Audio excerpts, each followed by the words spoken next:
welcome back to Vintage Films. And today I am joined by a very special guest.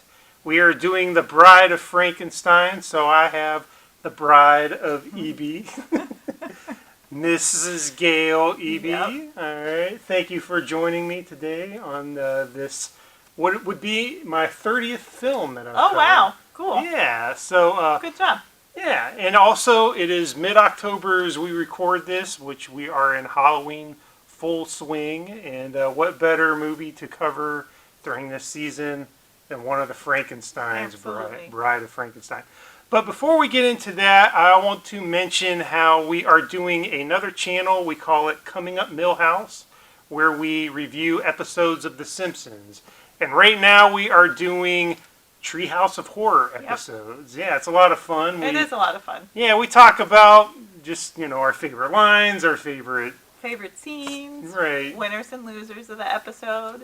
We love to hear commentary on that as well. So jump on over and check us out. Yep, maybe if you like it, give us a like, maybe subscribe. That would be great. All right, back to Bride of Frankenstein. So once again, this one was directed by James Whale, who directed the original 1931. He came back for the sequel.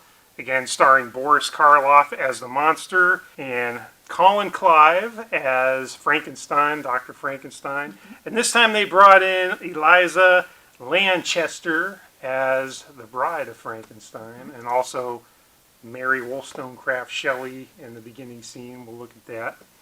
And so, yeah, we're looking forward to getting in there. We're going to watch it, then we're going to come back on the camera after we're done watching it, and we'll talk a little bit about what we saw and what we thought of it. Mm-hmm. And we will be back to you very soon.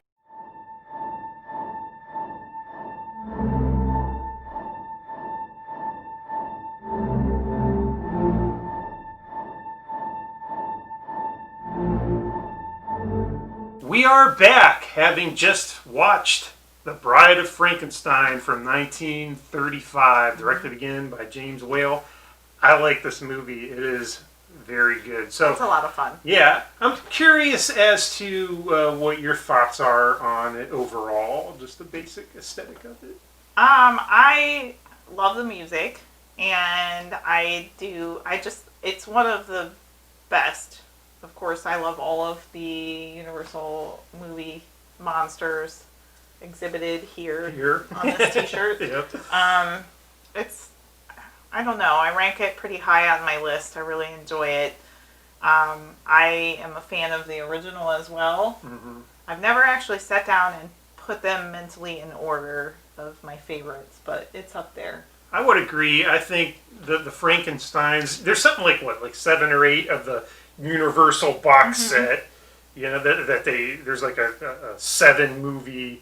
They spawned a lot of different ones, but right.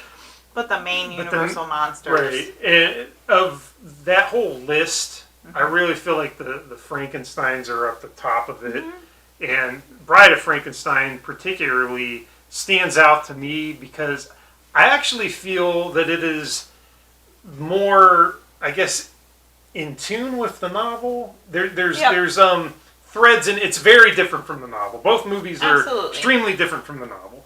However, this one tries to pay at least a little bit more of a homage to the novel versus the first one.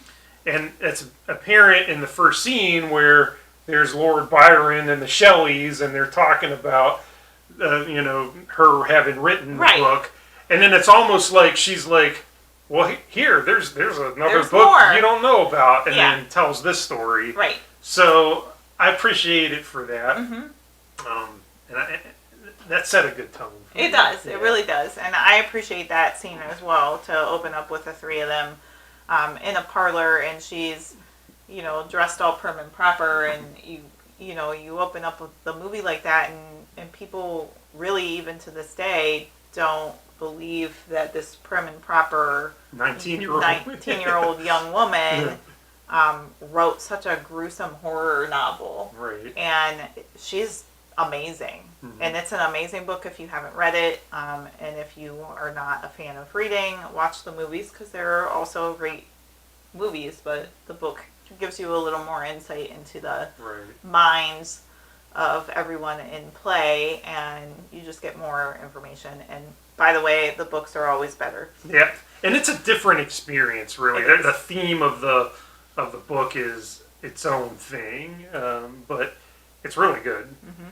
But I like how this movie, at least more than the first one, tried to at least have some threads to it. Mm-hmm. in there.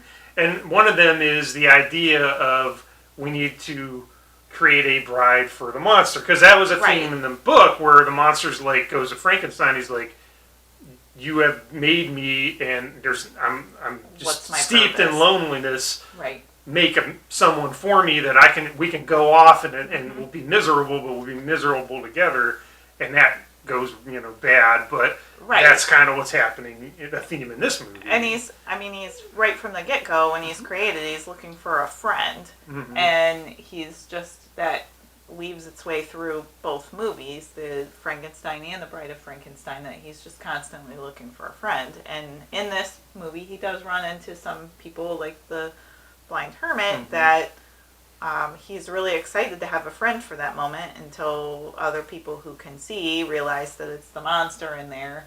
And he and the blind hermit are having a really great conversation, and they're enjoying each other's company until these people come in and ruin it for that was actually, to me, the most sad part of this movie. The most emotional impact was that scene, because the old blind guy, he's praying to God. He's like, "Thank you, God, for sending me a friend I need." And then Frankenstein's monster is just, he's crying almost, and you feel for them, and then these guys come in and bust it up, and then they burn down the poor guy's cottage. He's completely and now what's he got? Now. He can't see, he's got no home. I felt terrible for that poor guy. So you take these two outcasts and you pair them together in this lovely scene where they're sitting and they're breaking bread together and they're eating soup and they're sitting by the fire and they're just having a nice kind of conversation. Although, the Frankenstein monster, Karloff, really doesn't have much dialogue, and I might touch on that here in a minute, but he doesn't have much dialogue, but it's still a great scene for the two of them to connect in that way, and that's really all that really any of us want, is to connect on some level with someone else.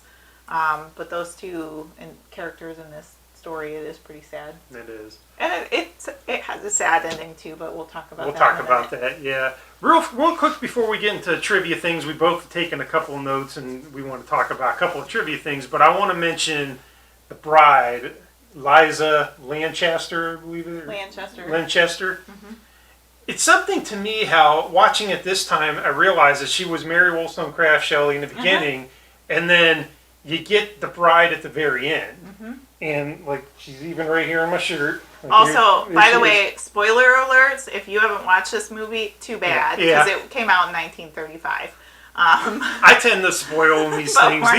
These are more like discussions than reviews. But I just wanted to throw that in there. Somewhere. Yeah, exactly. But she shows up in the last scene. Yeah, in the last 5 minutes of the movie. Yeah, but it's so iconic. It is amazing. Here she is. It's an amazing image. And it's one of those times in film that you think about, you think maybe that scene, that character was bigger presence in the story, but she wasn't. But she didn't have to be to create what we consider to be a very, just iconic, is the word that comes to mind, image in film history, was of the bride going, right. And the fact that she's the titular character in this movie, and she's literally in the movie for 5 whole minutes. And she's on, mugs, and she's on shirts, and she's dolls, and all that stuff. It's cool. I like that. All right. So how about trivia ideas? Yes, that's what we got here. I got a couple of things. I know you got a couple of things, but I'm going to start off with this one. So not long before filming, Colin Clive, who played the Dr. Frankenstein, broke his leg in a riding accident or something. And so that is why for a big chunk of the movie, you see him in his scenes sitting down. Or he stands and walks in scenes, but there's a lot of them where he's either immobile, he's not moving around, or he's sitting. And I actually looked this up before I did this watch, and then when I did the watch, I kept noting that, I think he's sitting there. Okay, he's not moving this. And that was interesting. It is. Yeah. So, Yeah. It was a horseback riding accident. Was it a horseback? Because I saw that little bit of trivia after I watched the movie. I looked up some trivia as well. I have quite a few, so I don't know. Go for it. Okay. So, well, first of all, I just want to point out that Boris Karloff in the credits, he just comes up in capitals as Karloff because he was such the name in horror history that they didn't need to put Boris Karloff. It's just Karloff because he was such a draw for people to go see movies, and just such an iconic actor, and he really brings his characters to life. And so I'm just going to throw this out there, but he was totally against having any speaking lines in this movie. And his costume, his makeup job was so intense that there was some bridge work in his mouth, and it was really difficult for him to speak as it was. So it's impressive artistry for us to get as much of the dialogue as we did get in this movie, but Boris Karloff and the studio were completely against him having any lines in this movie. But James Whale really wanted the monster to speak and kind of grow and develop throughout this movie, and that's why that was done. Again, more of a akin to the book where the monster does become intelligent and speak. But you ever notice in the first Frankenstein, his jaw is more sunken looking?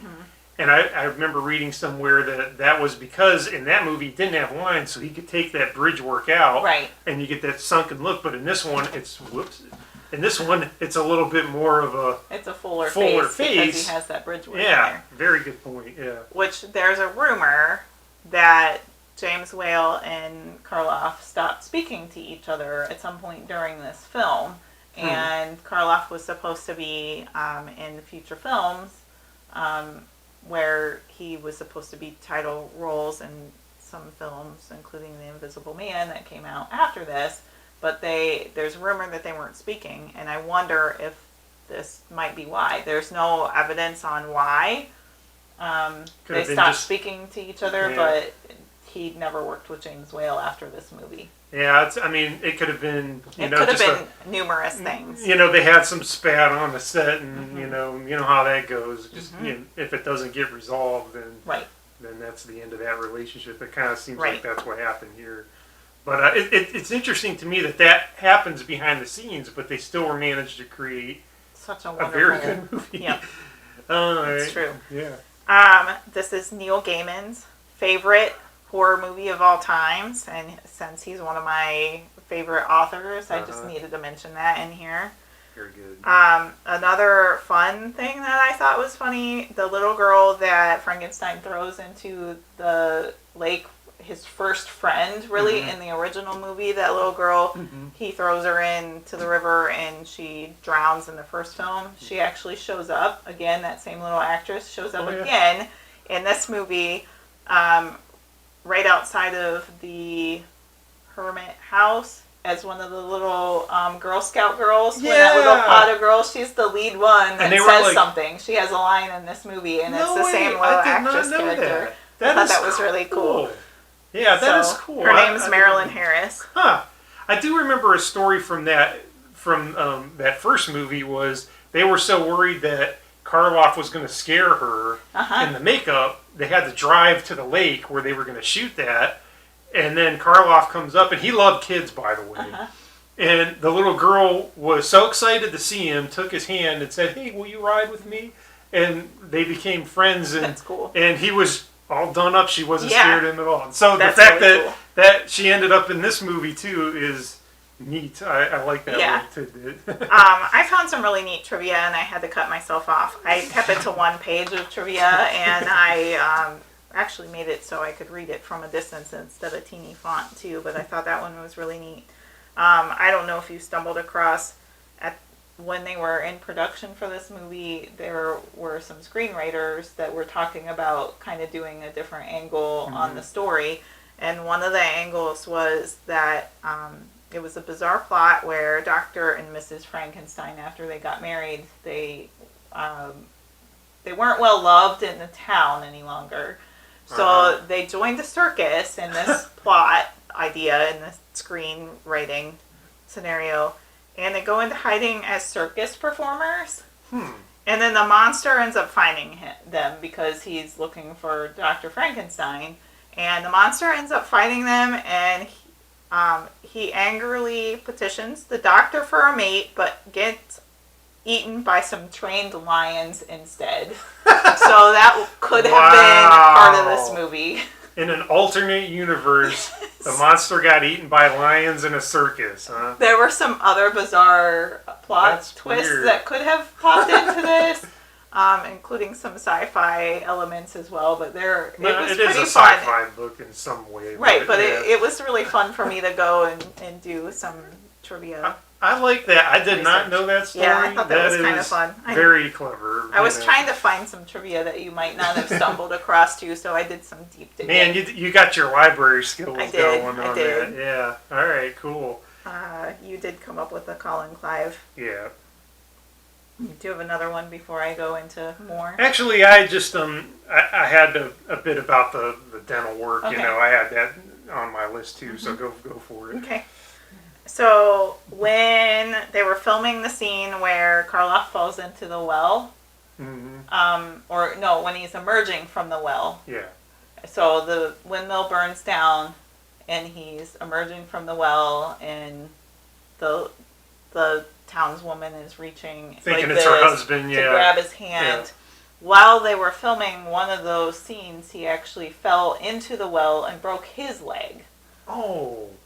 Wow. So and then he had a broken leg, and they had to use metal struts to stiffen his leg, and that adds to the monster gait in the movie. His little lumbering after that. So that's interesting to me because he really suffered for this role because another thing I read that his daughter said years later that in his lifetime he ended up with 3 back surgeries, and they think it was mostly because of the brace he had to wear as Frankenstein, and also in the original movie, he had to carry Colin Clive up the windmill. And that he was, in his mid-40s, and it, just was too hard on him. Right.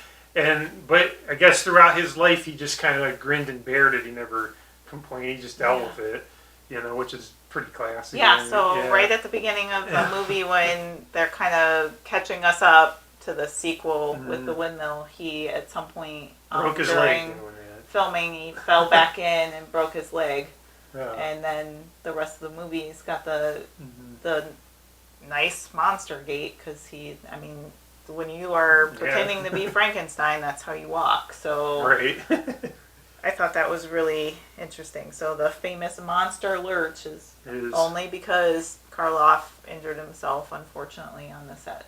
Man, that's tough. He suffered for his craft, but it showed on screen, and we have it in film history to enjoy.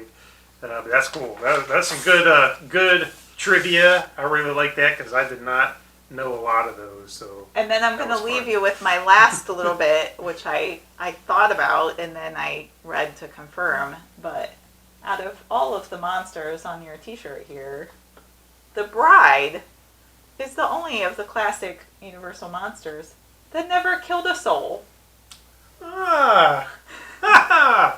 Just dropping knowledge all over the place in this episode, folks. But that is correct.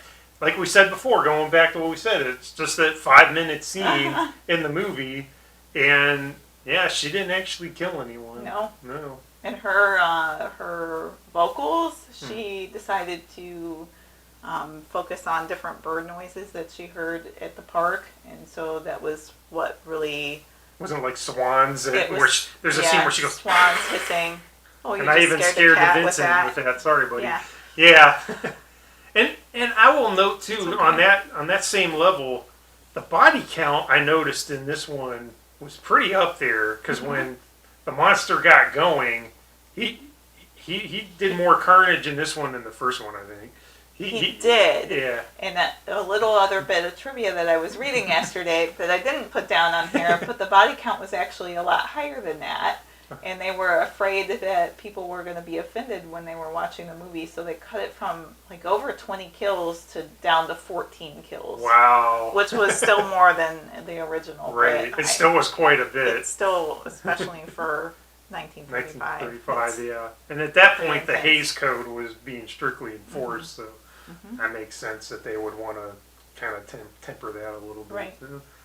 Oh man, that is great information. I really enjoyed hearing a lot of that because, like you said, you did a deeper dive than me, and I did not know quite a few of those. So I appreciate that. Thank you very much. Do you got any other thoughts on the No, Bride I of just Frankenstein? thanks. I didn't know that I enjoyed looking. I mean, I remembered once I was into it. I used to love looking up trivia on old movies, but I Right. haven't done it for a long time. And I like to go on IMDb and read the little tidbits on characters, actors, and movies. But I had a lot of fun yesterday doing a deeper trivia dive, and my challenge was, I know that you like to share trivia on your show, so I wanted to kind of compete, I guess, in a way, and come up with Well, something that you might not have known. You So, did a good job because most of the time I don't go very deep. I just find a few tidbits to throw out. But this actually I learned something with this one, so Cool. I like that. Thank you very much. Absolutely. Thanks for having me on. Well, it was a blast, and I hope to have you come back again. And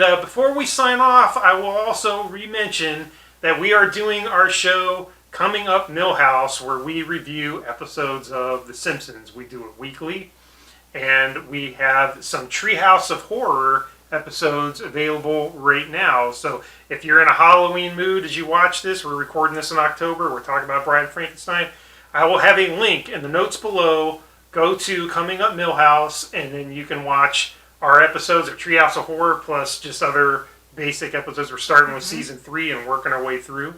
And it's been a lot of fun. It has been. We'll be doing that weekly. Go check it out.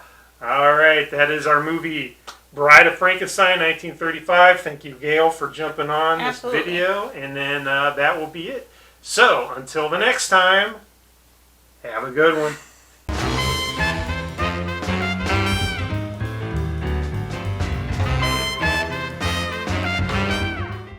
Here you go. This can be your outtake. Mm-hmm. The Bride The Bride. of Frankenstein.